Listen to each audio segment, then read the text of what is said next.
നമസ്കാരം, മൂവി ബ്രാൻഡിലേക്ക് സ്വാഗതം. Big boss എന്ന ഗംഭീര ഷോയിലൂടെ പ്രേക്ഷകരുടെ ഇടയിൽ സുപരിചിതയായി മാറിയ നടിയും അവതാരകയുമാണ് പേളി മാണി.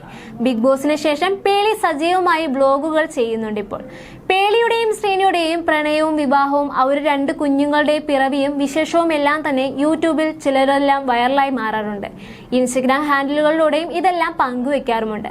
കേരളത്തിലെ മുൻനിര ബ്ലോഗർമാരിൽ ഒരാളായി പേളി മാറിക്കഴിഞ്ഞിരിക്കുകയാണ്. ഇന്ന് പേളിയും ശ്രീനിഷും നിലയും നിതാരയും അവർ രണ്ടുപേരുടെയും കുടുംബാംഗങ്ങളും അവരുടെ വീട്ടുകാരും എല്ലാം തന്നെ പ്രേക്ഷകർക്ക് സുപരിചിതരാണ്.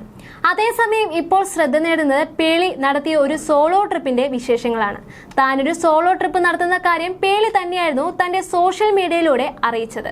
എല്ലാത്തിനും ശ്രീനിയെ ഡിപ്പെൻഡ് ചെയ്യുന്നു, വളരെയധികം പാമ്പേഡ് ആയി കാര്യങ്ങൾ ചെയ്യുന്നു, എന്തിനും ഏതിനും ശ്രീനി വേണം എന്ന അവസ്ഥ. ഇതിൽ നിന്നൊക്കെ പുറത്തു കടക്കാനായിട്ടായിരുന്നു സ്ലോവാക്യയിലേക്കുള്ള പേളി മാണിയുടെ സോളോ ട്രിപ്പ്. ഒറ്റയ്ക്കുള്ള യാത്രയിൽ പേളിക്കും ചിലത് പഠിക്കാനുണ്ട് എന്ന് ശ്രീനിയും പറയുന്നുണ്ടായിരുന്നു. പോകാൻ ടിക്കറ്റൊക്കെ ആവേശത്തോടെ ബുക്ക് ചെയ്തുവെങ്കിലും ഡേറ്റ് അടുക്കുംതോറും പേളി വളരെയധികം പരിഭ്രാന്തി അനുഭവിച്ചിരുന്നു എന്നും പോകുന്നതിന്റെ തലേ ദിവസം രാത്രി ഒരുപാട് കരഞ്ഞു എന്നും ശ്രീനി പറയുന്നുണ്ട്. മക്കളുടെയും ശ്രീനിയുടെയും കാര്യത്തിൽ വളരെയധികം ഇമോഷണലാണ് പേളി മാണി. പല വീഡിയോകളിലും അത് വ്യക്തവുമായിരുന്നു. എല്ലാ കാര്യങ്ങളും വളരെ സ്ട്രോങ് ആയി ഹാൻഡിൽ ചെയ്യുന്ന ഒരുപാട് മോട്ടിവേഷൻ പ്രസംഗങ്ങൾ നടത്തുന്ന പേളി മക്കളുടെ ചെറിയ കാര്യങ്ങൾക്ക് പോലും കരയുന്നത് സബ്സ്ക്രൈബേഴ്സ് പരിചിതമായ ഒന്ന് തന്നെയാണ്. അങ്ങനെയുള്ള പേളി എങ്ങനെ ശ്രീനിയെയും മക്കളെയും വിട്ട് ഇത്ര ദിവസം മാറി നിൽക്കും എന്നത് ആളുകളുടെയും സംശയം തന്നെയായിരുന്നു. പോയി ആദ്യ ദിവസങ്ങളിലൊക്കെ ശ്രീനി ഉണ്ടെങ്കിൽ എന്ന് ചിന്തിച്ചുവെങ്കിലും അത് വളരെയധികം പേളിയെ ബാധിച്ചിരുന്നില്ല. എന്നാൽ ഇപ്പോൾ ഏറ്റവും ഒടുവിൽ പങ്കുവച്ച വീഡിയോയിൽ ഒരു സന്ദർഭത്തിൽ പേളി കരച്ചിൽ മറച്ചുപിടിക്കുവാൻ ഏറെ ശ്രമിക്കുന്നുണ്ട്. ഒറ്റയ്ക്ക് ഒരു റെയിൽവേ സ്റ്റേഷനിൽ പെട്ടുപോയ അവസ്ഥയിലിരിക്കുകയാണ്. ട്രെയിൻ ഏതാണെന്ന് പോലും അറിയാതിരിക്കുമ്പോഴാണ് പേളി എനിക്ക് കരച്ചിലൊക്കെ വരുന്നുണ്ട് എന്ന് പറയുന്നത്. എന്നാൽ അത് പേളി ഭംഗിയായി കൈകാര്യവും ചെയ്യുന്നുണ്ട്. യാത്രയിൽ കാണുന്ന മനോഹരമായ കാഴ്ചകളും അനുഭവങ്ങളും പേളി വീഡിയോയിൽ പങ്കുവെക്കുന്നുമുണ്ട്. അവിചാരിതമായി കാണുന്ന സഹയാത്രികരെ സുഹൃത്തുക്കളാക്കുകയും തന്റെ ചാനൽ സബ്സ്ക്രൈബ് ചെയ്യിപ്പിക്കുന്നതുമടക്കം പേളി എങ്ങനെയാണോ അങ്ങനെ തന്നെയാണ് യാത്രയിൽ ഉടനീളം തുടരുന്നത്. യാത്രകൾ എത്ര മനോഹരമായ അനുഭവങ്ങളാക്കി മാറ്റാൻ ശ്രമിക്കുന്നുണ്ടോ അതിനൊപ്പം തന്നെ ഇടയ്ക്ക് ഹോം സിക്കും വല്ലാതെ അനുഭവപ്പെടുന്നതായി കാണാനാകുന്നതാണ്. ഇനി സോളോ ട്രിപ്പ് എന്ന് പോയിട്ട് സോ എന്ന് പോലും താൻ പറയില്ല എന്നും പേളി മാണി പറയുന്നുണ്ട്.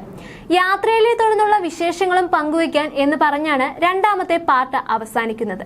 അടുത്ത പാർട്ടിന്റെ ഹൈലൈറ്റ്സും പേളി ഈ വീഡിയോയിലൂടെ ഉൾപ്പെടുത്തിയിട്ടുണ്ട്. അതിലാണ് താൻ ഒരു നല്ല അമ്മയല്ലേ എന്ന് ചോദിച്ചുകൊണ്ട് പേളി മാണി വിങ്ങിക്കരയുന്നത്. തീർച്ചയായും പേളി ഒരു നല്ല അമ്മയും നല്ല വ്യക്തിത്വമുള്ള ആളുമാണ് എന്നാണ് സബ്സ്ക്രൈബേഴ്സ് ഇതിന് താഴെയായി കമന്റുകൾ രേഖപ്പെടുത്തിയിട്ടുള്ളത്. അതുപോലെ തന്നെ മറ്റുള്ളവർക്ക് ഒരു മാതൃകയാകാൻ പേളി എപ്പോഴും ശ്രമിക്കാറുമുണ്ട്. തനിക്ക് വരുന്ന വിമർശനങ്ങളെ വളരെ നീറ്റായി പേളി കൈകാര്യം ചെയ്യാറുമുണ്ട്. പ്രസവശേഷമുള്ള ശരീരപ്രകൃതിയെ പരിഹസിക്കുന്നവർക്ക് ശക്തമായ പ്രതികരണമായിരുന്നു പേളി മാണി ഈ അടുത്ത് നൽകിയിരുന്നത്. തന്റെ ശരീരത്തെ താൻ അത്രമേൽ സ്നേഹിക്കുന്നുവെന്നും മാറ്റങ്ങൾ അഭിമാനത്തോടെയാണ് കാണുന്നതെന്നും പേളി മാണി സമൂഹ മാധ്യമത്തിൽ കുറിക്കുകയായിരുന്നു. ബോഡി ഷേമിംഗ് എന്നത് ഒരു സാധാരണ കാര്യമാണ് എന്ന് കരുതിയിരുന്നവർക്ക് ഒരു നിമിഷം മൗനം പാലിക്കാം എന്ന് കുറിച്ചുകൊണ്ടാണ് താരം തന്റെ നിലപാട് വ്യക്തമാക്കിയിരിക്കുന്നത്.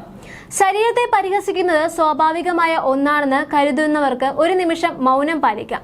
എന്നാൽ അത് ഒട്ടും ശരിയല്ല, ഒരിക്കലും ശരിയാവുകയുമില്ല. ഞാൻ എന്റെ ശരീരത്തെ അത്രമേൽ സ്നേഹിക്കുന്നുണ്ട്. 2 പ്രസവവും ഒരു മിസ്കാരേജും അതിജീവിച്ച എന്റെ ഈ ശരീരം മുൻപത്തേക്കാളും കരുത്തോടെ ഇന്നും നിലകൊള്ളുകയാണ് എന്നുമായിരുന്നു പേളി മാണി കുറിച്ചത്.